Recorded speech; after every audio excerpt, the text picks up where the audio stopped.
افسانے کا عنوان ہے کہ پیرس کا ہیپی پرنس۔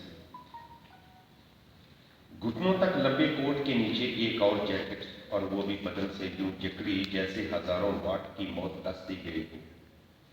پیرس کی ویران سی سڑکوں پر وہ اپنا بارودی عفریت اٹھائے بھاگتے چھپتے نڈھال ہو چکا تھا۔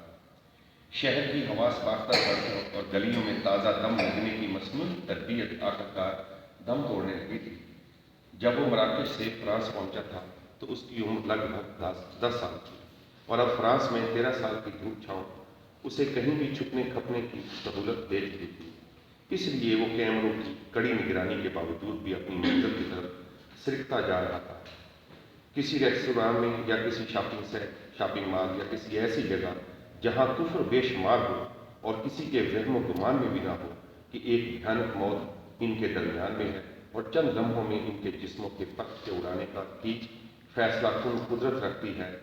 تربیت کے مطابق اسے پیرس کسی حال نہیں چھوڑنا تھا، کیونکہ شہر کے بیرونی راستوں پر جگہ جگہ پولیس کے پہرے اور ناکے تھے۔